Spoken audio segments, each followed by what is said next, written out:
This topic starts with Rutherford's alpha particle scattering experiment. Alpha particles are bombarded on very thin gold foil, and then the alpha particle coming out are counted here at different angle with help of a detector. What result was obtained that most of the alpha particles passed without any deviation or with very small scattering angle, but very few of alpha particles were scattered by big angles more than 90, or even few returned or bounced back after striking with the gold foil. So Rutherford concluded from these experimental observations.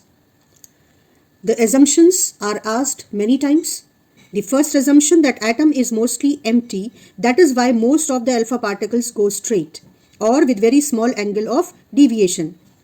Second assumption, whole mass of atom is concentrated in very tiny space at the center, and this is called nucleus.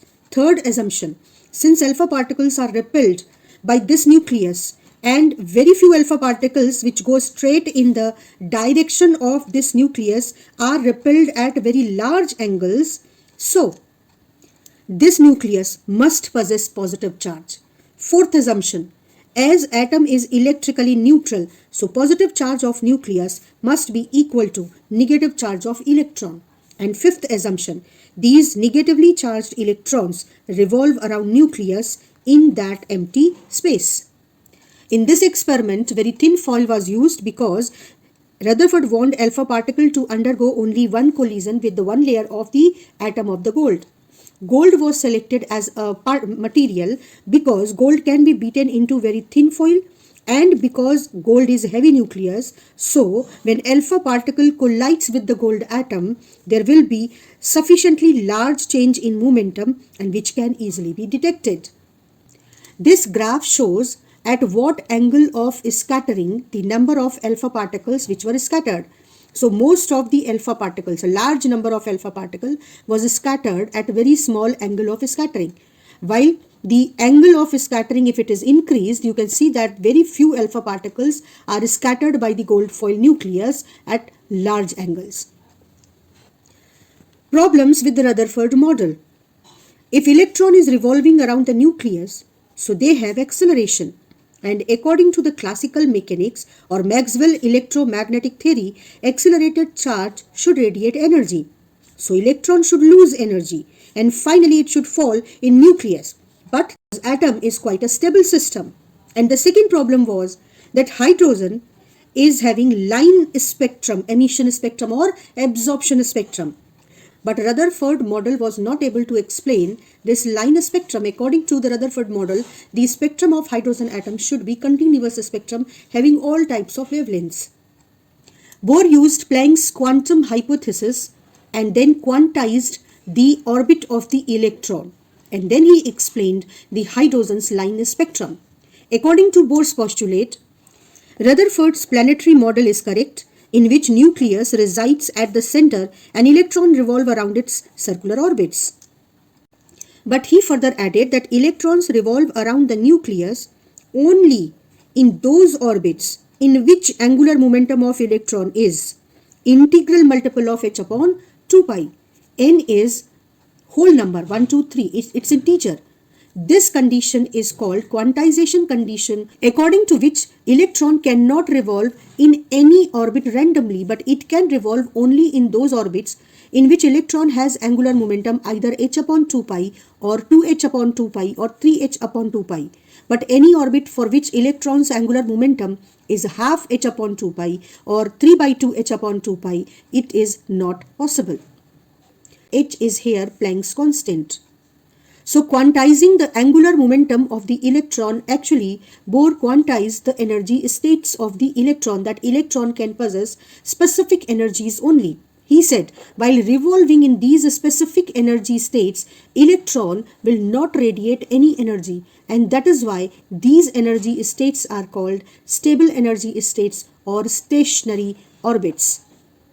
Bohr further said that electron will radiate energy only when it moves from higher energy level to lower energy level, and in that process it will radiate energy equal to energy difference between the two orbits. So if electron jumps from higher energy state to lower energy state, it will radiate energy equal to difference of the two energy states. So Bohr actually quantized the radiation or absorption of energy of electron also. He said that electron will absorb or radiate a specific energy which will be equal to difference between the two energy states of the atoms in which the transition of electron is taking place. Now Bohr successfully explained a spectrum of all such elements which were having only one electron, like helium plus hydrogen, lithium plus plus, beryllium plus plus plus. But it failed to explain a spectrum of multi-electron atom. Moreover, Bohr's theory could not explain why spectral lines are further splitted into more fine lines, which is also known as hyperfine structure of spectral lines when they are viewed from a powerful microscope. Also, when source of radiation is placed in a magnetic or electric field, spectral lines split into fine lines. This phenomena, which is called Zeeman effect and Stark effect, was also unexplained using Bohr's model. But Bohr's quantized energy states presence was proved by Frank and Hertz experiment.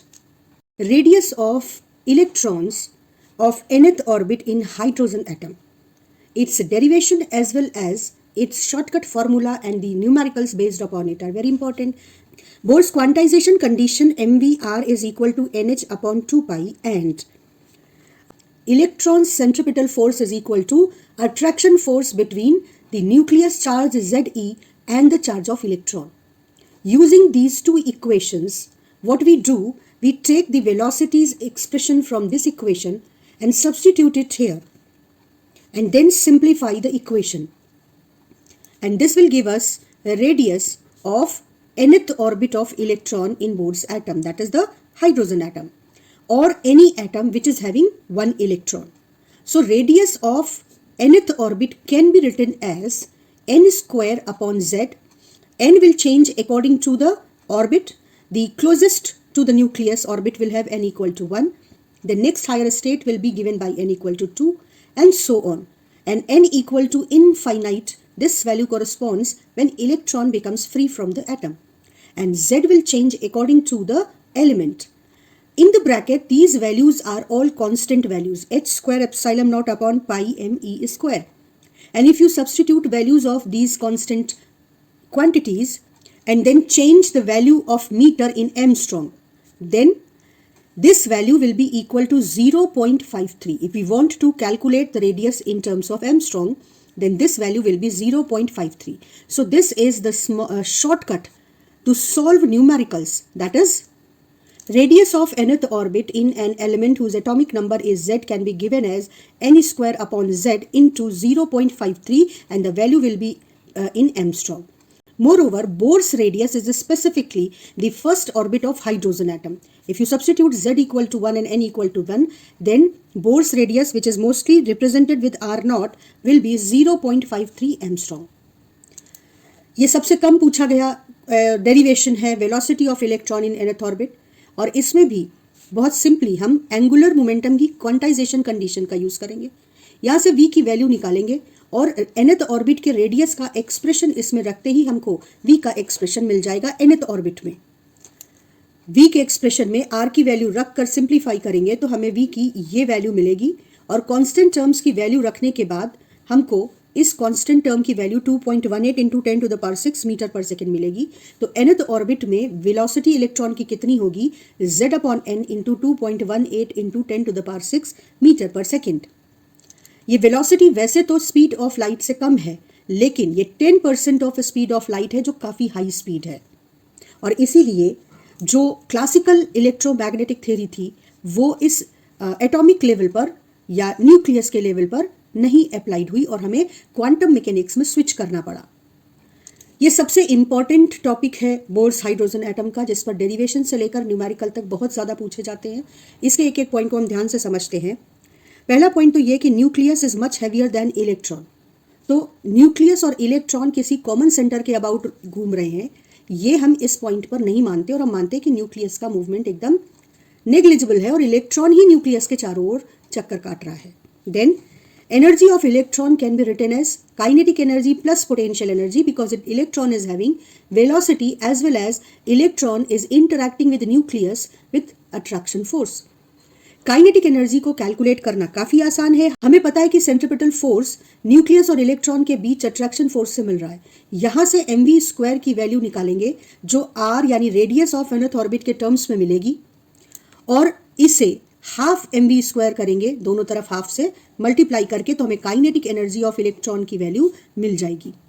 Similarly potential energy हम already electrostatics में derive करके आए हैं कि अगर दो charge ZE और E एक दूसरे से RN डिस्टेंस पर हैं तो उनके बीच जो सिस्टम बनता है उसकी potential energy Q1 Q2 upon 4 pi epsilon not R होगी. तो हमने काइनेटिक एनर्जी और पोटेंशियल एनर्जी दोनों की वैल्यू उठाकर यहाँ रख दी. अब यहाँ से हम कुछ बहुत ही इंपॉर्टेंट कंक्लूजन्स ड्रॉ करेंगे. काइनेटिक एनर्जी और जब इसको सॉल्व करके total energy of the electron निकालेंगे nth ऑर्बिट में, तो देखो काइनेटिक एनर्जी टोटल एनर्जी के बराबर है. केवल काइनेटिक एनर्जी पॉजिटिव है, टोटल एनर्जी नेगेटिव है. तो हम लिखेंगे कि काइनेटिक एनर्जी मैग्नीट्यूड में टोटल एनर्जी के बराबर है. इसके बाद हम पोटेंशियल एनर्जी और टोटल एनर्जी को अगर कंपेयर करें तो पोटेंशियल एनर्जी टोटल एनर्जी का 2 टाइम्स है या total energy potential energy by 2 है. ये दोनों याद रखने के लिए बहुत इंपॉर्टेंट कंक्लूजन्स हैं. इसके बाद negative sign of the energy expression means that system of nucleus and electron is a bound with attraction force stable system. So this is significance of negative energy.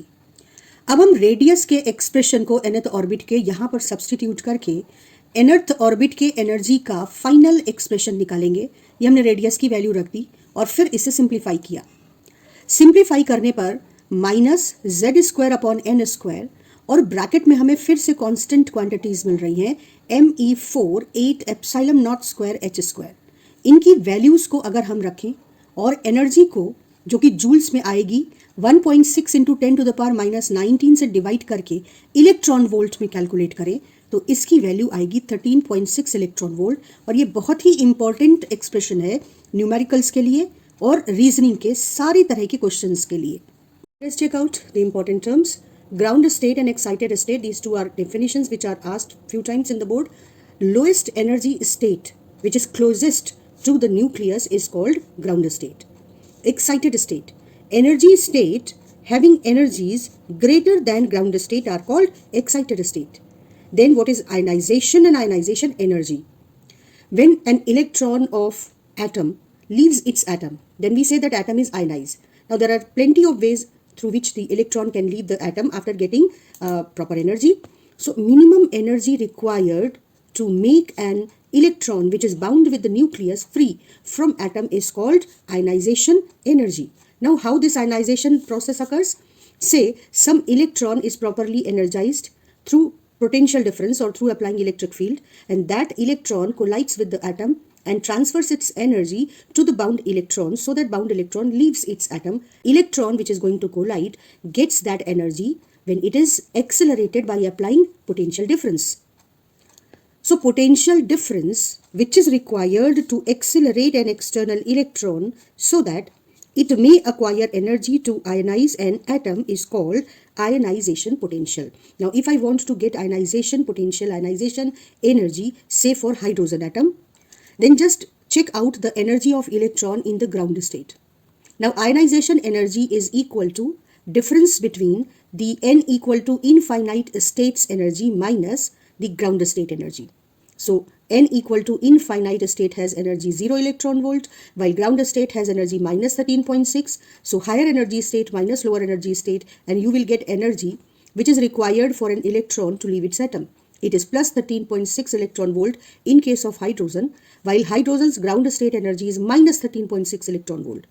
तो इसका मतलब क्या हुआ कि जिस एटम को आपको आयनाइज करना है उसकी ground state energy with the plus sign will become ionization energy. अब potential difference is equal to energy divided by the charge. Charge जो इस पोटेंशियल डिफरेंस से एक्सिलरेट हो उसके पास इतनी एनर्जी आ जाएगी Q टाइम्स V. तो अगर आपको कितने पोटेंशियल डिफरेंस से एक्सेलरेट करें एक इलेक्ट्रॉन को कि आयनाइजेशन एनर्जी आ जाए, तो आप आयनाइजेशन एनर्जी को चार्ज से डिवाइड कर दीजिए, तो 13.6 वोल्ट विल बी लेफ्ट. तो बड़ा सिंपल सा रिलेशन है. Ground state energy with the plus sign will be ionization energy or ionization potential will be equal in magnitude. Just the thing is that 13.6 unit will be volt.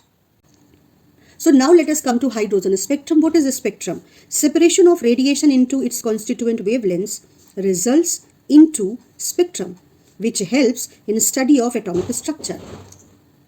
Now separating radiation into its constituent wavelengths can be done in two ways.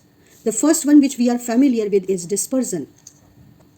When light passes through a prism, its constituent wavelengths are refracted by different amount, and thus the different wavelengths get separated, producing a spectrum. An example of such type of a spectrum is rainbow. But the second method, which is more advanced method, is by diffraction. If an obstacle is placed in path of light, light bends at its edge. This phenomena is called diffraction. Now diffraction of different wavelength occurs according to the equation d sin theta is equal to n lambda, where d is a slit's width जिससे कि light को हम पास कराएंगे, lambda उस light की wavelength है, n spectrum का order कहलाता है, और थीटा है वो एंगल जिस पर ये वेवलेंथ डिफ्रैक्ट होगी.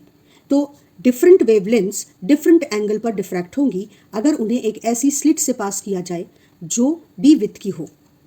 तो डिफ्रैक्शन के थ्रू भी हमें स्पेक्ट्रम मिलता है. कॉन्स्टिट्यूएंट कलर्स में या कॉन्स्टिट्यूएंट वेवलेंथ्स में लाइट सेपरेट हो जाती है, और इस तरह के स्पेक्ट्रम की एग्जांपल है सॉफ्ट फिल्म पे जो कलर पैटर्न दिखता है या सीडी और डीवीडी पे जो कलर पैटर्न दिखता है वो रिफ्रैक्शन के थ्रू नहीं होता, वो डिफ्रैक्शन के थ्रू प्रोड्यूस होता है.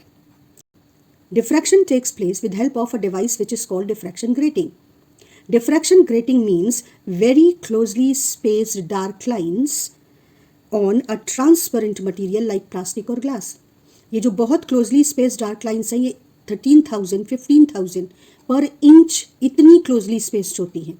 तो एक्चुअली तो ये हमको नेकेड आई से ठीक से दिखेंगी भी नहीं, लेकिन ये जो दो डार्क लाइन के बीच का ट्रांसपेरेंट स्पेस है ये स्लिट्स की तरह एक्ट करता है, और ये लाइट जो इससे पास होती है उसे डिफ्रैक्ट करता है, और वेवलेंथ के अकॉर्डिंग लाइट की डिफरेंट वेवलेंथ्स अलग अलग एंगल पर डिफ्रैक्ट होकर सेपरेट हो जाती हैं और एक स्पेक्ट्रम प्रोड्यूस करती हैं.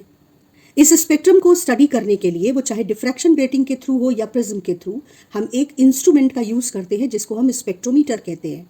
स्पेक्ट्रोमीटर में एक टेबल होती है जिस पर एंगल मार्क होते हैं और ये टेबल घूम सकती है. इस पर हम प्रिज्म या डिफ्रैक्शन ग्रेटिंग को रख सकते हैं. जिसका स्पेक्ट्रम देखना है वो लाइट सोर्स या रेडिएशन सोर्स, और उसके सामने एक पूरा सिस्टम होता है लेंस का, जिससे ये जो रेडिएशन है ये पैरेलल बीम्स के फॉर्म में इस ग्रेटिंग पर गिरे. इस सिस्टम को हम बोलते हैं कॉलीमेटर. यहाँ स्लिट होती है और साथ में लेंस का एक पूरा अरेंजमेंट, और जहाँ से हम इस स्पेक्ट्रम को देखेंगे वो टेलीस्कोप होता है और इस एंड पर आई पीस होता है. यहाँ भी लेंस का एक पैटर्न होता है और पैरेलल रेज गिरती हैं और फिर स्पेक्ट्रम की पैरेलल रेज हमारी आंखों में जाती हैं, जिससे हमको एक डिस्टिंक्ट और स्पेसिफाइड स्पेक्ट्रम देखने को मिलता है. इस टेलीस्कोप को हम इस टेबल के साथ साथ घुमा सकते हैं और किस एंगल पर कौन सा कलर मिल रहा है वो हम यहाँ की स्केल से देख सकते हैं. तो अगर आपने लाइट सोर्स से लाइट को पास कराया वो ग्रेटिंग पर गिरता है, और कुछ इस तरीके से स्पेक्ट्रम ये डिफरेंट कलर्स हैं. तो अगर टेलीस्कोप को ठीक सीध में हम रखें तो यहाँ पर हमको वाइट लाइट मिलती है, लेकिन जब हम टेलीस्कोप को, ये ध्यान रखने वाली बात है कि सीधे स्पेक्ट्रम नहीं मिलेगा हमको, सारी की सारी रेज सेंटर पर एक साथ मिलेंगी और जिस लाइट का वो सोर्स है वही लाइट हमको कंबाइंड मिलेगी. लेकिन जब हम टेलीस्कोप को राइट या लेफ्ट ले जाते हैं तो हमें इसके कलर सेपरेटेड मिलते हैं, और जो सबसे पहला स्पेक्ट्रम मिलता है उसे हम फर्स्ट ऑर्डर कहते हैं. टेलीस्कोप को अगर और आगे घुमाएं तो हमें फिर से स्पेक्ट्रल लाइंस मिलती है, उसे हम सेकंड ऑर्डर स्पेक्ट्रम कहते हैं, और ये इवनली इस सेंटर लाइन के दोनों तरफ स्पेस्ड होते हैं. तो ये स्पेक्ट्रोमीटर और ग्रेटिंग के कॉम्बिनेशन से स्पेक्ट्रल लाइंस को स्टडी करने का पूरा प्रोसेस. यहाँ हम देख सकते हैं कि लाइट सोर्स जब एक अरेंजमेंट से पास होता है, सोर्स की लाइंस पैरेलल ग्रेटिंग पे गिरती हैं और फिर ये पैरेलल आइस पर इंसिडेंट होती हैं और स्पेक्ट्रम हमको बहुत क्लियर दिखाई पड़ता है. अब आ जाते हैं हाइड्रोजन स्पेक्ट्रम पर. दो तरह के स्पेक्ट्रम हमें हाइड्रोजन या किसी भी एलिमेंट के मिलते हैं, एमिशन स्पेक्ट्रम और एब्जॉर्प्शन स्पेक्ट्रम. सबसे पहले हम बात करते हैं कि हाइड्रोजन का स्पेक्ट्रम लाइन स्पेक्ट्रम होता है, जबकि व्हाइट लाइट का स्पेक्ट्रम कंटिन्यूअस स्पेक्ट्रम होता है. अब सबसे पहले एमिशन स्पेक्ट्रम पे आते हैं. जो कुछ एक्सप्लेन करूंगी वो मैंने यहाँ पर एक सिस्टमेटिक वे में लिख दिया है. ये एक डिस्चार्ज ट्यूब का डायग्राम है. इसमें पॉजिटिव और निगेटिव टर्मिनल्स आपको दिख रहे हैं हाइड्रोजन गैस का अगर स्पेक्ट्रम लेना है तो इसमें हाइड्रोजन गैस लो प्रेशर पर भर देंगे जिससे वो एटॉमिक स्टेट में रहे, और फिर इन दो कॉन्टैक्ट पॉइंट्स के थ्रू एक इलेक्ट्रिक डिस्चार्ज पास करेंगे। उस इलेक्ट्रिक डिस्चार्ज के इलेक्ट्रॉन्स हाइड्रोजन के एटम से कोलाइड करके हाइड्रोजन एटम्स को एनर्जी ट्रांसफर करेंगे और हाइड्रोजन एटम या उसके इलेक्ट्रॉन्स हायर एनर्जी स्टेट में जंप कर जाएंगे। जंप करके वहाँ 10⁻⁸ सेकेंड्स तक रुकते हैं और उसके बाद वो वापस लोअर स्टेट में ट्रांसमिशन करते हैं। उस ट्रांजिशन में वो दोनों जिस स्टेट से जा रहे हैं और जिस स्टेट में जा रहे हैं उन एनर्जी स्टेट के डिफरेंस के बराबर एनर्जी रेडिएट करते हैं। हाइड्रोजन डिस्चार्ज ट्यूब अगर बिना ग्रेटिंग के देखी जाए तो ब्लू कलर की एक टिंट या ग्लो दिखाई पड़ता है। जब वो लाइन जो रेडिएटेड बीम है वो रेडिएटेड बीम ग्रेटिंग पर गिराई जाती है और ग्रेटिंग से पास होकर स्पेक्ट्रम जब स्टडी करने के लिए कैमरे पर या स्पेक्ट्रोमीटर की हेल्प से लिया जाता है तो हमको 4 लाइंस मिलती हैं, red, blue, green, purple, bluish purple और पर्पल। ये 4 लाइंस n इक्वल टू 3 से n इक्वल टू 2, क्योंकि ये विजिबल रीजन में है, n इक्वल टू 3 से n इक्वल टू 2 के ट्रांजिशन से, n इक्वल टू 4 से n इक्वल टू 2 के ट्रांजिशन से, n इक्वल टू 5 से n इक्वल टू 2 के ट्रांजिशन से, और ये n इक्वल टू 6 से n इक्वल टू 2 के ट्रांजिशन से ये लाइंस हमको स्पेक्ट्रल लाइंस हाइड्रोजन की मिलती हैं। एमिशन स्पेक्ट्रम हमको हाइड्रोजन का तब मिलता है जब इलेक्ट्रॉन्स हाइड्रोजन एटम के हायर स्टेट से लोअर स्टेट में जंप करते हैं और एनर्जीज के डिफरेंस के बराबर एनर्जी का रेडिएशन एमिट करते हैं।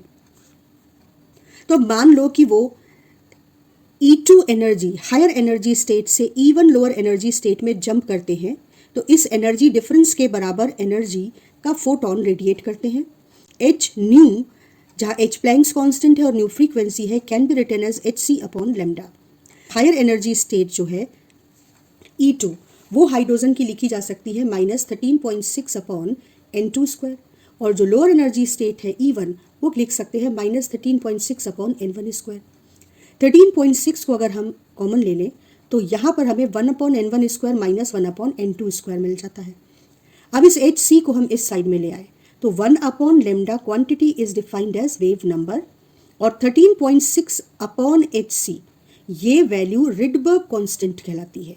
रिडबर्ग कांस्टेंट अगर आप एनर्जी के पूरे एक्सप्रेशन को देखें तो रिडबर्ग कांस्टेंट का एक्सप्रेशन आता है me4/8h³ और इसकी वैल्यू होती है 1.090 इंटू 10⁻⁷ मीटर इनवर्स। क्योंकि ये जो 1/λ वेव नंबर है ये एक्चुअली क्या है, 1/λ is number of waves in unit length. तो जैसे हमने देखा कि हाइड्रोजन स्पेक्ट्रम में हमको एमिशन में 4 लाइंस मिलती हैं और उनके कलर्स, उनकी वेवलेंथ स्पेसिफिक होती है according to the energy state of hydrogen atom. Similarly all elements are having their signature spectrum. जैसे हमारे फिंगरप्रिंट्स हमारी पहचान कराते हैं वैसे ही किसी एलिमेंट का स्पेक्ट्रम उस एलिमेंट को पहचानने में हमारी हेल्प करता है। इसलिए ये पूरी एक ब्रांच है स्पेक्ट्रोस्कोपी जिसमें हम एलिमेंट्स के स्पेक्ट्रम को स्टडी करते हैं। अगर हाइड्रोजन की जगह किसी और 1 इलेक्ट्रॉन एटम की बात हो तो यहाँ पर R के साथ Z² भी आ जाता है। और एमिशन स्पेक्ट्रम को हम डिफाइन करते हैं कि जो हायर एनर्जी स्टेट से लोअर एनर्जी स्टेट में ट्रांजिशन होता है इलेक्ट्रॉन का, then emitted radiation of wavelengths constitute emission spectrum. तो वेव नंबर का ये एक्सप्रेशन बहुत इंपॉर्टेंट है, लेकिन न्यूमेरिकल के लिए एक शॉर्टकट फॉर्मूला इससे ज़्यादा काम का है। जो एनर्जी रेडिएट हुई दोनों एनर्जी स्टेट्स के डिफरेंस के बराबर वो h न्यू है। अगर आप h न्यू को hc/λ लिखें तो hc को h और c की वैल्यूज़ रखो और जो एनर्जी जूल्स में आती उसको आप इलेक्ट्रॉन वोल्ट में कन्वर्ट करो। तो अगर एनर्जी को इलेक्ट्रॉन वोल्ट में वेवलेंथ को एमस्ट्रॉन्ग में कैलकुलेट करें या रखें तो lambda in Armstrong can be calculated using the formula 12400, और इसके अलावा इसकी वैल्यू थोड़ी और स्पेसिफिक कर दें तो 12375 अपॉन डेल्टा ई। यहाँ एनर्जी इलेक्ट्रॉन वोल्ट में सब्सटीट्यूट करनी पड़ेगी। This is very important for your numericals. ये ज़्यादा काम आएगा 1/λ के फॉर्मूले से। अब हाइड्रोजन के स्पेक्ट्रम में जो वेवलेंथ्स हमको मिलती हैं उनको हमने ग्रुप्स में डिवाइड किया है। कैसे? All those transitions which are taking place from any higher state to energy state n equal to 1। इस ट्रांजिशन में जो वेवलेंथ्स एमिट हुई, these wavelengths group will constitute a series called Lyman series. 1 upon lambda is equal to r। किस state में जाके end up होगा transition? n equal to 1। और किसी भी हायर स्टेट से मतलब n equal to 2, 3, 4 and so on. तो 1 upon lambda is r 1 upon 1 square minus 1 upon n square. ये फॉर्मूला लाइमन सीरीज की सारी वेवलेंथ्स को कैलकुलेट करने के लिए यूज किया जाता है। ये सारी वेवलेंथ्स अल्ट्रावायलेट रीजन में पड़ती हैं। इन वेवलेंथ्स में जो पहली वेवलेंथ होगी वो n इक्वल टू 2 यानी just higher state, next higher state से n इक्वल टू 1 के ट्रांजिशन में मिलेगी। तो ये टेक्निकल टर्म हमें याद रखना है। पहली वेवलेंथ लाइमन सीरीज की n इक्वल टू 2 से n इक्वल टू 1 के ट्रांजिशन में मिलेगी। और इसको कैलकुलेट करने के लिए हम 12400 upon second energy state minus first energy state करेंगे। अब सेकेंड एनर्जी स्टेट और फर्स्ट एनर्जी स्टेट हम कैसे कैलकुलेट कर सकते हैं लाइमन सीरीज के लिए? Second energy state minus 13.6 upon 2 square. इसकी वैल्यू माइनस 3.4 इलेक्ट्रॉन वोल्ट आती है और ये हमें याद रहे तो हमें बहुत फायदा होगा। First energy state minus 13.6 upon 1 square, तो ये आ गई माइनस 13.6 इलेक्ट्रॉन वोल्ट। इसमें से जब आप इसे माइनस करेंगे तो 10.2 इलेक्ट्रॉन वोल्ट का डिफरेंस होगा। अगर ये वैल्यू हमें याद रहे तो ये भी हमारे लिए बहुत फायदा होगा। तो हम 10.2 इलेक्ट्रॉन वोल्ट एनर्जी डिफरेंस की जगह रखेंगे तो जो हमको पहली लाइन मिलेगी वो 1215 या 1216 एंगस्ट्रॉम की होगी और ये first line of Lyman series के नाम से जानी जाएगी। जो सबसे आखिरी लाइन जिसे हम सीरीज लिमिट भी कहते हैं मिलेगी वो n इक्वल टू इन्फिनिटी से n इक्वल टू 1 के ट्रांजिशन में मिलेगी। इसके लिए हम 12400 को डिवाइड करेंगे n equal to infinite energy state यानी 0 माइनस n इक्वल टू 1 की एनर्जी वैल्यू मतलब माइनस 13.6 इलेक्ट्रॉन वोल्ट से। तो प्लस 13.6 इलेक्ट्रॉन वोल्ट हो जाएगी ये वैल्यू डिनोमिनेटर में और डिवाइड करने पर आएगी 911 पॉइंट समथिंग अप्रॉक्सीमेटली 912 एंगस्ट्रॉम। ये सीरीज लिमिट होगी। तो मिनिमम वेवलेंथ इस ट्रांजिशन में मिलेगी और मैक्सिमम वेवलेंथ इस ट्रांजिशन में मिलेगी। अब हम विजिबल रीजन में जो वेवलेंथ का ग्रुप पड़ता है उस पर आते हैं। When electrons transmission takes place from any higher state to energy state n equal to 2, then wavelength emitted will constitute a group known as Balmer series. इसके लिए जो इक्वेशन बनेगी वो हो जाएगा 1 upon lambda is equal to r Rydberg constant 1 upon 2 square minus 1 upon n square where n will take value 3, 4 and so on. इसका भी maximum wavelength और मिनिमम वेवलेंथ, ये दो जो सीरीज है इनकी मैक्सिमम और मिनिमम फ्रीक्वेंटली पूछी जाती है तो इनको हमें अलग से प्रायोरिटी देकर प्रिपेयर करना चाहिए। तो जो फर्स्ट वेवलेंथ बामर सीरीज की बनेगी वो नेक्स्ट हायर स्टेट 3 से 2 के ट्रांजिशन में बनेगी और लेमडा मैक्सिमम हो जाएगा 12400 upon third state energy minus second state energy. अब थर्ड स्टेट की एनर्जी मिल जाएगी माइनस 13.6 अपॉन 3 स्क्वायर से, ये वैल्यू हमें याद रहनी चाहिए। और सेकेंड स्टेट मिल जाएगी माइनस 13.6 अपॉन 2 स्क्वायर से। इन दोनों को जब माइनस करेंगे तो ये वैल्यू 1.89 इलेक्ट्रॉन वोल्ट अप्रॉक्सीमेटली आती है। इससे हम 12400 या 12375 को डिवाइड करेंगे तो 6563 या 6561 एंगस्ट्रॉम की वैल्यू आती है। तो मैक्सिमम वेवलेंथ या लॉन्गेस्ट वेवलेंथ बामर सीरीज की ये है। Shortest n equal to infinity से n इक्वल टू 2 के ट्रांजिशन में मिलेगी और लेमडा मिनिमम मिलेगा 12400 upon infinite n equal to infinite पे जो एनर्जी वैल्यू है वो 0 माइनस सेकेंड स्टेट की एनर्जी वैल्यू, ये 3646 एंगस्ट्रॉम आएगी। तो मिनिमम और मैक्सिमम बामर सीरीज का भी हमको याद हो और कैसे निकालेंगे ये बहुत ज़्यादा इंपॉर्टेंट है और फ्रीक्वेंटली पूछा जाने वाला सवाल है। सिमिलरली किसी भी हायर स्टेट से इलेक्ट्रॉन का ट्रांजिशन अगर n इक्वल टू 3 में होता है तो जो वेवलेंथ एमिट होती है दे कॉन्स्टिट्यूट पेस्टन सीरीज। उनके लिए इक्वेशन, और ये सीरीज इंफ्रारेड रीजन में लाई करती है। From any higher state to n equal to 4 state में ट्रांजिशन ब्रैकेट सीरीज को कॉन्स्टिट्यूट करता है और ये भी इंफ्रारेड रीजन में लाई करती है और इनके लिए इक्वेशन ये होगी। From any higher energy state to n equal to 5 state में जो ट्रांजिशन होगा उसका वेवलेंथ जो एमिटेड है वो फुल सीरीज कॉन्स्टिट्यूट करेगा, ये उसकी इक्वेशन होगी और ये भी इंफ्रारेड रीजन में लाई करेगी। ये है हमारा emission spectrum of hydrogen atom का एक साथ डायग्राम। इसमें हम आमतौर पर 6 लाइंस को, 6 एनर्जी स्टेट्स को ड्रॉ करते हैं।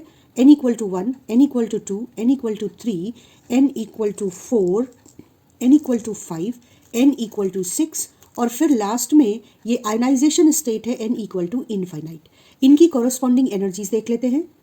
Ground state energy E1 -13.6 upon 1 square -13.6 electron volt, E2 -13.6 upon 2 square -3.4 electron volt, E3 -13.6 3 upon 3 square -1.51 electron volt, E4 -13.6 upon 4 square -0.85 electron volt, E5 -13.6 upon 5 square -0.54 और E6 -13.6 upon 6 square and 0.38 electron volt.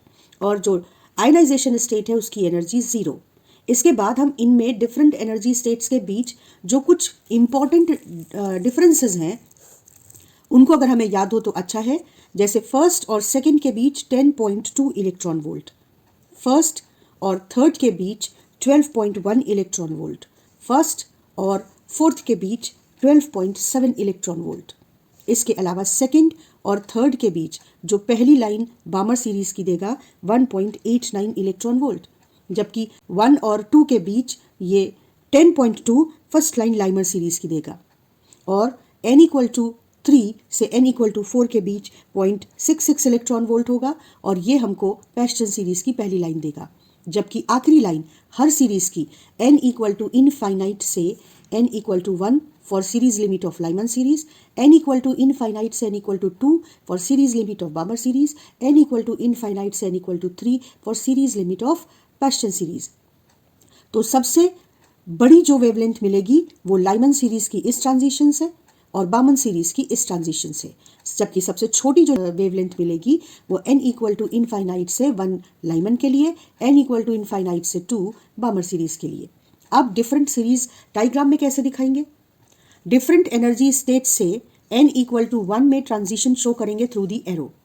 यहाँ पर formula लिख देंगे उस series के लिए, और Lyman series है तो 1 upon 1 square minus 1 upon n square, where n can be any higher state 2, 3, 4 any. और ये अल्ट्रा वायलेट रीजन में लाइमन सीरीज लाई करती है। इसी तरह से जो विजिबल रीजन में लाई करती है वो सिर्फ बामर सीरीज है। किसी भी हायर स्टेट से n इक्वल टू 2 में ट्रांजिशन एरो के थ्रू दिखाएंगे। इसका जो फॉर्मूला होगा वो 1 upon lambda Rydberg constant 1 upon 2 square minus 1 upon higher state square n square. Paschen series के लिए किसी भी हायर स्टेट से हम n इक्वल टू 3 में ट्रांजिशन शो करेंगे थ्रू द एरो, फॉर्मूला और इंफ्रारेड रीजन में लाई करेगी। इसी तरह से ब्रैकेट के लिए हम किसी भी हायर स्टेट से n इक्वल टू 4 में ट्रांजिशन दिखाएंगे, फॉर्मूला और इंफ्रारेड रीजन में। और किसी भी हायर स्टेट से n इक्वल टू 5 में जो ट्रांजिशंस होंगे वो फुल सीरीज बनाएंगे, ये उसका फॉर्मूला और ये इंफ्रारेड रीजन में ये 3 सीरीज लाई करेंगी। तो ये है हमारा complete emission series of hydrogen spectrum. तो अगर हम व्हाइट लाइट को किसी ग्रेटिंग से गुजारें या प्रिज्म से गुजारें तो हमें पता है कि हमें इस तरीके का कॉन्टिन्यूअस स्पेक्ट्रम मिलता है और विजिबल रीजन में है सारे के सारे वेवलेंथ्स अवेलेबल हैं। लेकिन अगर हम हाइड्रोजन गैस को एनर्जाइज करें, उसके इलेक्ट्रॉन्स हायर स्टेट पे जाके फिर लोअर स्टेट में ट्रांसमिशन करें, तो जो वेवलेंथ एमिट होती है, जब उस वेवलेंथ के रेडिएशन को हम ग्रेटिंग से गुजारते हैं तो हमें ये 4 लाइंस मिलती हैं और इसको हम कहते हैं line spectrum, emission spectrum of hydrogen. केवल 4 कलर्स की ये, बल्कि 5 कलर्स की ये लाइन, जिसमें से जो 5वीं लाइन है वो आमतौर पर बहुत आराम से दिखती नहीं है। तो ये एमिशन स्पेक्ट्रम है। डार्क बैकग्राउंड पर ब्राइट 4 कलर्स दिखते हैं हमको, lines.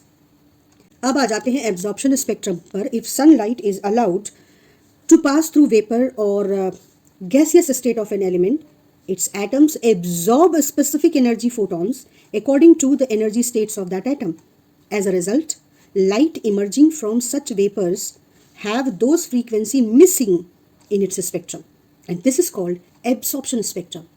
When this light is allowed to pass through a grating, dark lines appear corresponding to the missing wavelengths in the spectrum. So, the dark lines or missing wavelengths constitute absorption spectrum. और logical है कि जो colours या wavelengths आपको emission spectrum में मिले वो energy state के डिफरेंस के अकॉर्डिंग थे। तो ऑब्वियसली जब कोई इलेक्ट्रॉन एब्जॉर्ब करेगा एनर्जी और हायर स्टेट में जंप करेगा तो उन्हीं एनर्जी डिफरेंस के बराबर का फोटोन एब्जॉर्ब करेगा। तो जो एमिशन स्पेक्ट्रम में लाइंस मिल रही थी वेवलेंथ्स, वो वेवलेंथ्स ही आपको एब्जॉर्प्शन स्पेक्ट्रम में मिसिंग मिलेंगी। तो अगर हम एब्जॉर्प्शन और एमिशन स्पेक्ट्रम को एक साथ देखें तो ये वो लाइंस थी जो हमें एमिशन स्पेक्ट्रम में मिल रही थी जब हाइड्रोजन से डिस्चार्ज के बाद लाइट एमिट हुई थी।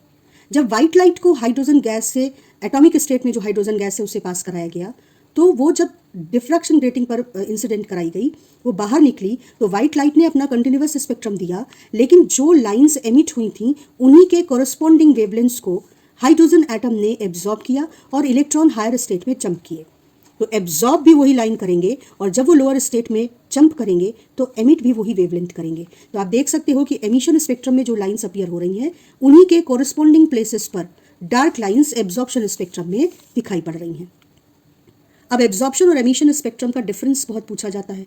तो जैसा पहले बात कर चुके हैं कि when electron moves from higher to lower state the emitted wavelength constitute emission spectrum, but when electron absorbs energy and moves from lower to higher state the missing wavelengths constitute absorption spectrum। इसके बाद जो interesting point है वो ये कि absorption spectrum में हमेशा emission spectrum से लाइंस कम होती हैं। क्यों कम होती हैं? इस क्वेश्चन से समझ सकते हैं जो मल्टीपल टाइम्स पूछा गया है। इसमें emission line of Lyman series और absorption lines of Lyman series को डायग्राम से दिखाया को बोला गया था। तो हमने 4 एनर्जी स्टेट्स लिए n इक्वल टू 4, 3, 2 और 1। एमिशन जब होगा तो n इक्वल टू 1 में किसी भी हायर स्टेट से जो ट्रांजिशन होगा इलेक्ट्रॉन का वो लाइमन सीरीज का एमिशन लाइन कॉन्स्टिट्यूट करेगा, स्पेक्ट्रम कॉन्स्टिट्यूट करेगा। और n इक्वल टू 1 पर जो इलेक्ट्रॉन है वो जब एब्जॉर्ब करेगा एनर्जी और किसी भी हायर स्टेट में जंप करेगा तो absorbed wavelengths absorption lines constitute करेंगी लाइमन सीरीज की। तो n इक्वल टू 1 के ट्रांजिशन से एमिशन या एब्जॉर्प्शन लाइंस प्रोड्यूस होती हैं।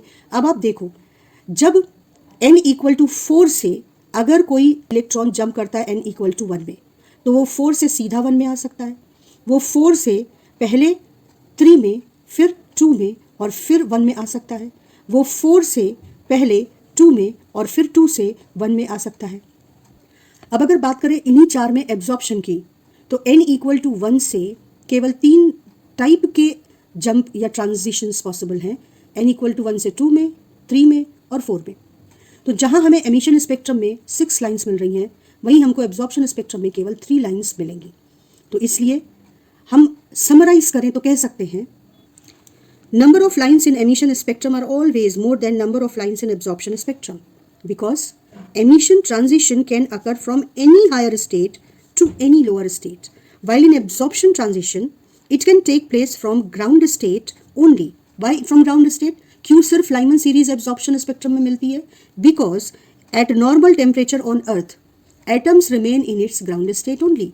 तो केवल हमें हाइड्रोजन में एब्जॉर्प्शन स्पेक्ट्रम में सिर्फ लाइमन सीरीज मिलती है। और फाइनली प्रीवियस ईयर के questions, minimum angular momentum of electron in hydrogen atom simple है। आप पहले एंगुलर मोमेंटम क्वांटाइजेशन कंडीशन लिखिए और उसके बाद मिनिमम n इक्वल टू 1 के लिए हाइड्रोजन मतलब z equal to 1, n equal to 1। तो एंगुलर मोमेंटम की मिनिमम वैल्यू h/2π। काफ़ी इंपॉर्टेंट क्वेश्चन है एंगुलर मोमेंटम थर्ड और सेकंड बोहर ऑर्बिट का, इसका रेशियो पूछा है। तो थर्ड ऑर्बिट का एंगुलर मोमेंटम nh/2π में n इक्वल टू 3 रखकर मिलेगा और सेकंड का n इक्वल टू 2 रखकर मिलेगा। इन दोनों का रेशियो निकालने पे 3:2 आ जाएगा। Angular momentum of an orbiting electron is quantised. इसका मतलब ये हम बात पहले कर चुके हैं लेकिन फिर भी एक प्रॉपर वे में कैसे लिखेंगे वो यहाँ पे मैंने लिख के दिखा दिया है। Radius of first orbit of hydrogen atom is r0। What is radius of third orbit? मैंने कहा था कि शॉर्टकट वाले फॉर्मूले बहुत काम के हैं। अगर आप nth ऑर्बिट के रेडियस का शॉर्टकट फॉर्मूला देखें that is n² r0। Hydrogen atom की बात हो रही है तो z1 हो जाएगा। तो आपका nth ऑर्बिट का हाइड्रोजन एटम का जो ऑर्बिट है वो n² r0 होगा। r0 की वैल्यू याद रहनी चाहिए 0.53 एंगस्ट्रॉम है। और अगर थर्ड ऑर्बिट का रेडियस पूछें तो that will be 3² r0 that is 9 r0। 2005 में पूछा गया है energy in first orbit of atom is this much, what is energy in third orbit? तो हमें पता है nth ऑर्बिट के लिए एनर्जी का जो शॉर्टकट फॉर्मूला है वो ये है। इसमें फर्स्ट ऑर्बिट के लिए आप केवल n को 1 रख दीजिए, z की वैल्यू अगर नहीं पता है एज इट इज रहने दीजिए। तो यहाँ से -z² 13.6 की वैल्यू ये मिल जाएगी और थर्ड ऑर्बिट के लिए आपका एक्सप्रेशन हो जाएगा -z² अपॉन n की जगह 3 रख देंगे, तो -z² 13.6 की जगह आप ये वैल्यू उठाकर रख दीजिए तो आंसर मिल जाएगा। 2016 में पूछा है कि total energy of an electron in ground state is -13.6 electron volt for hydrogen atom, what is the energy of excited state, first excited state of hydrogen atom. तो ग्राउंड स्टेट n = 1 पर मिलता है और फर्स्ट एक्साइटेड स्टेट n = 2 पर मिलेगा, तो simple -13.6 upon 2², तो ये हमारा आंसर हो जाएगा। 2015 में पूछा है what is relation between potential energy and kinetic energy of orbital electron according to Bohr's theory. तो हमें याद रहना चाहिए कि काइनेटिक एनर्जी का मैग्नीट्यूड टोटल एनर्जी के बराबर और पोटेंशियल एनर्जी का ट्वाइस टोटल एनर्जी। तो अगर उन्होंने रिलेशन पूछा है तो हमारा रिलेशन ये हो गया, लेकिन अगर kinetic energy of nth orbit के एक्सप्रेशंस की बात करें तो रेडियस के टर्म्स में ये हो गया और total energy of nth orbit radius के टर्म्स में ये हो गया। इनके कंपैरिजन से ही हमने ये रिलेशन निकाला है। बोर्स पॉस्टुलेट बहुत इंपॉर्टेंट है, कई बार आया है, इस साल भी एक्सपेक्टेड है, हम बात कर चुके हैं इस पर। शॉर्ट में आप इसको कैसे लिखेंगे वो मैंने यहाँ आपको लिखकर दिखा दिया है, जो आपको एग्जाम कॉपी में लिखना चाहिए। Energy of ground state of hydrogen atom पूछी है, तो z = 1 और n = 1 रखने पे मिल जाएगी।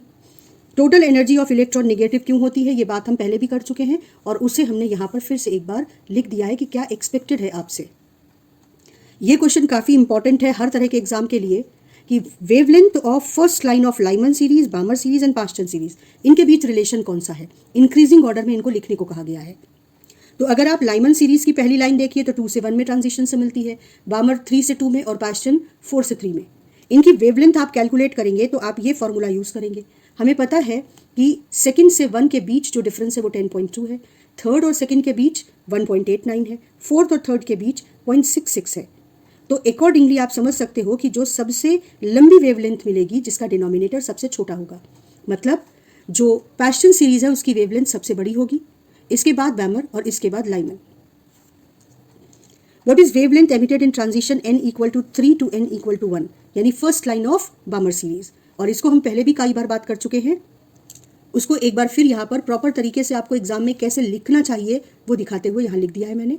नेक्स्ट क्वेश्चन भी मल्टीपल टाइम्स पूछा गया है, which series of hydrogen spectrum lie in ultra violet region and invisible reason.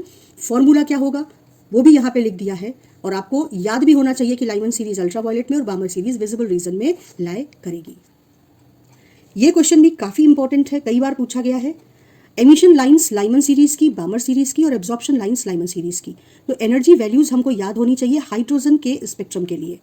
इसके बाद आप लाइमन सीरीज की एमिशन लाइन देखो तो 4 लाइंस अगर आप यूज़ करो, सिर्फ 4 लाइंस के लिए ही डिस्कशन करो तो 6 लाइंस एमिशन लाइन मिलेंगी। इसको मैं पहले बात कर चुकी हूँ। और एब्जॉर्प्शन लाइमन सीरीज का सिर्फ 3 लाइंस मिलेंगी, 1 से 2 में, 1 से 3 में और 1 से 4 में। एमिशन लाइन बामर सीरीज की अगर आप सिर्फ 4 लाइंस की बात कर रहे हैं, डायग्राम ड्रॉ करना है तो 4 lines are more than sufficient. तो सेकंड लेवल में जो ट्रांजिशंस हैं वो बामर सीरीज कॉन्स्टिट्यूट करेंगे। बस ध्यान ये रखना है कि सेकंड लेवल में ट्रांजिशन आपका थर्ड से सेकंड में हो सकता है, फोर्थ में सेकंड से जब होगा तो 2 पॉसिबिलिटी है, फोर्थ से सीधा या फोर्थ से पहले थर्ड में और फिर थर्ड से फिर सेकंड में। फोर्थ से थर्ड में यहाँ और फिर थर्ड से सेकंड में, क्योंकि यहाँ कंसीडर कर लिया है तो दोबारा यहाँ नहीं बनाया है, 2 बार एक ही वेवलेंथ को काउंट नहीं करेंगे। जब हम ये काउंट करेंगे कि कितनी स्पेक्ट्रल लाइंस मिलेंगी तो इस तरीके से सिर्फ 3 लाइंस बामर सीरीज में मिलेंगी, उनके कॉरस्पॉन्डिंग वेवलेंथ्स कई बार इसके बारे में बात कर चुके हैं। और Bohr's formula for wavelength of visible radiation ultraviolet, आप देख रहे हैं कि ये दोनों बार बार पूछे जा रहे हैं, तो आप खुद समझ सकते हैं कि कितने इंपॉर्टेंट है। और इसके बाद इनकी मिनिमम और मैक्सिमम वेवलेंथ वो मैं पहले ही बात कर चुकी हूँ और यहाँ पर फिर से उसको स्पेसिफाई कर दिया है लाइमन सीरीज के लिए और बामर सीरीज के लिए। इस क्वेश्चन में wavelength of first line of Balmer series दी हुई है और find wavelength of second line of Balmer series. तो फर्स्ट लाइन बामर सीरीज की थर्ड से सेकंड ट्रांजिशन में मिलती है और सेकंड लाइन ऑब्वियसली फोर्थ से सेकंड ट्रांजिशन में मिलेगी। तो इसे कैलकुलेट करने के 2 तरीके, या तो आप सीधे कैलकुलेट कर लीजिए कि फोर्थ से सेकंड में ट्रांजिशन होगा तो जो वेवलेंथ है वो इस तरीके से कैलकुलेट करेंगे, या वेव नंबर वाले फॉर्मूले से आप पहले फर्स्ट लाइन के ट्रांजिशन में थर्ड से सेकंड का फॉर्मूला लिखिए, फिर सेकंड लाइन के लिए फोर्थ से सेकंड में फॉर्मूला लिखिए और उसके बाद इन दोनों को डिवाइड करके आप फोर्थ से सेकंड में जो ट्रांजिशन हो रहा है उसके लिए वेवलेंथ कैलकुलेट कर लीजिए। वेवलेंथ सेम आएगी। ये शॉर्टकट है और ये थोड़ा सा लंबा कैलकुलेशन है। इस क्वेश्चन में kinetic energy of nth orbit of hydrogen atom पूछा है। तो टोटल एनर्जी nth ऑर्बिट की जो है वो इतनी होती है और हमें पता है कि काइनेटिक एनर्जी टोटल एनर्जी के बराबर है मैग्नीट्यूड में, तो ये आंसर हो जाता है। काइनेटिक एनर्जी और पोटेंशियल एनर्जी के बीच रिलेशन हम इससे पहले बात कर चुके हैं, 2004 में ये आंसर आया है, रिपीट है, मैंने आंसर यहाँ पे फिर से स्पेसिफाई कर दिया है। इसके अलावा इसमें एक और क्वेश्चन था कि अगर हम इनफाइनाइट डिस्टेंस पे पोटेंशियल एनर्जी को जीरो ना मान के किसी और रेफरेंस लेवल पर पोटेंशियल एनर्जी को जीरो माने, तो क्या काइनेटिक एनर्जी, पोटेंशियल एनर्जी और टोटल एनर्जी की वैल्यूज चेंज होंगी? यह हमको याद रखना है कि टोटल एनर्जी और पोटेंशियल एनर्जी की वैल्यू रेफरेंस लेवल पर डिपेंड करती है। तो अगर हम इनफाइनाइट डिस्टेंस पर पोटेंशियल एनर्जी को जीरो ना मानकर किसी और लेवल पर मानेंगे तो पोटेंशियल एनर्जी की वैल्यू बदलेगी, और इसलिए टोटल एनर्जी जो कि सम ऑफ पोटेंशियल एंड काइनेटिक है वो भी बदलेगी। लेकिन काइनेटिक एनर्जी की वैल्यू रेफरेंस लेवल पर डिपेंड नहीं करती है। और इसके पीछे हमको इलेक्ट्रोस्टैटिक्स के अपने पहले वाले कॉन्सेप्ट पे जाना पड़ेगा, जहां हमने पोटेंशियल एनर्जी कैलकुलेट किया था, change in potential energy is equal to minus work done by the field से, और वहां पे हमें ये एक्सप्रेशन मिलता था जिसमें हम इनफाइनाइट डिस्टेंस पर एनर्जी को जीरो मान के आर डिस्टेंस पर एनर्जी की वैल्यू कैलकुलेट करते थे। अब अगर आप इनफाइनाइट डिस्टेंस पर एनर्जी की वैल्यू को, इनफाइनाइट डिस्टेंस पर एनर्जी की वैल्यू को जीरो नहीं मानेंगे तो ऑब्वियसली किसी और लेवल पर जो वैल्यू आएगी वो बदलेगी। लेकिन जब आप काइनेटिक एनर्जी को कैलकुलेट करते हैं तो हाफ mv स्क्वायर में वेलोसिटी का एक्सप्रेशन रखिए, ये रेफरेंस लेवल पर किसी भी तरह से डिपेंड नहीं करता है। तो यहां से हमको ये समझना है कि काइनेटिक एनर्जी रेफरेंस लेवल पर डिपेंड नहीं करेगी, जबकि पोटेंशियल एनर्जी और इसकी वजह से टोटल एनर्जी रेफरेंस लेवल पर डिपेंड करेगी। 2014 का क्वेश्चन काफी स्मार्ट क्वेश्चन था, इस पर बात कर लेते हैं। विच transition will result in radiation of wavelength this, और इसके अलावा उन्होंने साथ में ये डायग्राम दिया था जिसमें एनर्जी लेवल्स लिखी हुई थी।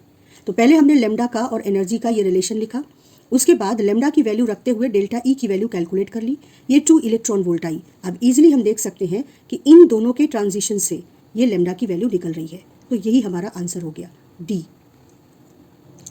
ये क्वेश्चन भी पहले के क्वेश्चंस की तरह ही है। आयनाइजेशन पोटेंशियल 13.6 वोल्ट है, तो एनर्जी लेवल डायग्राम ड्रॉ करने को कहा गया है, और जैसे मैंने आपसे कहा था कि 4 लेवल मोर देन सफिशिएंट है, तो 4 लेवल के लिए देखो डायग्राम में आप 4 लाइंस बनाइए। आयनाइजेशन पोटेंशियल का मतलब आपसे आयनाइजेशन एनर्जी बताई गई है 13.6 इलेक्ट्रॉन वोल्ट प्लस का, तो ग्राउंड स्टेट की एनर्जी हो जाएगी माइनस आयनाइजेशन एनर्जी की वैल्यू। इसी के अकॉर्डिंग आपने n = 2, n = 3, n = 4 की एनर्जीज कैलकुलेट कर ली। ये आपका एनर्जी लेवल डायग्राम हो गया। इसके बाद सेकंड पार्ट में पूछा है 3 से 2 में जो ट्रांजिशन होगा उसमें कितनी एनर्जी फोटोन की निकलेगी और उसका कोरिस्पॉन्डिंग वेवलेंथ क्या होगा। ये बात हम इससे पहले कई बार कर चुके हैं और मैंने कहा है कि काफ़ी इंपॉर्टेंट ट्रांजिशन है जो बार बार रिपीट होता है, और उसका आंसर यहाँ एक बार हमने फिर से देख लिया। और रिवीजन का लास्ट टॉपिक है 2008 का ये क्वेश्चन, जिसमें उन्होंने कहा है कि जब अल्फा पार्टिकल गोल्ड के फॉइल से टकराता है तो न्यूक्लियस से क्लोजेस्ट अप्रोच क्या होगी। Z दिया है गोल्ड का और kinetic energy of alpha particle दी है, तो सिंपल ये दोनों के बीच के चार्ज से और काइनेटिक एनर्जी और पोटेंशियल एनर्जी के कंजर्वेशन से मिल जाएगा कि जब अल्फा पार्टिकल न्यूक्लियस की ओर बढ़ेगा तो इसकी काइनेटिक एनर्जी रिपल्शन की वजह से कम होगी और वो कन्वर्ट होगी पोटेंशियल एनर्जी में। तो जिस पॉइंट पर जाकर सारी काइनेटिक एनर्जी पोटेंशियल एनर्जी में बदल जाएगी उस पॉइंट तक अल्फा पार्टिकल अप्रोच कर सकता है न्यूक्लियस को। तो हमें R0 यानी क्लोजेस्ट अप्रोच की वैल्यू निकालने के लिए काइनेटिक एनर्जी को पोटेंशियल एनर्जी के बराबर रख देना है, और R0 की वैल्यू कैलकुलेट करने के लिए जब आप एक्सप्रेशन में R0 को लेफ्ट साइड में लाके बाकी सब कुछ राइट साइड में ले आएंगे और इलेक्ट्रॉन वोल्ट को जूल में बदलना नहीं भूलना है, तो हमको ये वैल्यू मिल जाएगी। और ये है शॉर्ट में emission spectrum of hydrogen atom, जहां हर ज़रूरी डेटा एक ही डायग्राम में हमने नोट कर लिया है।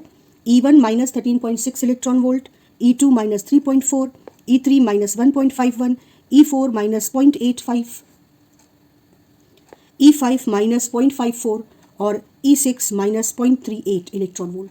और इसके बाद हमने आयनाइजेशन लेवल को इनफाइनाइट = 0 रख के शो किया है। इसके अलावा हमने जो डिफरेंट एनर्जी स्टेट्स के बीच ट्रांजिशन है वो दिखाए हैं। n = इनफाइनाइट से n = 1 में जो ट्रांजिशन होगा वो लाइमन सीरीज की आखिरी लाइन होगी, और n = 2 से n = 1 में जो ट्रांजिशन होगा वो लाइमन सीरीज की पहली लाइन होगी। लाइमन सीरीज का जो फॉर्मूला है वो 1/λ = R 1/1² - 1/n² से मिलेगा, और ये अल्ट्रावायलेट रीजन में ये सारी वेवलेंथ्स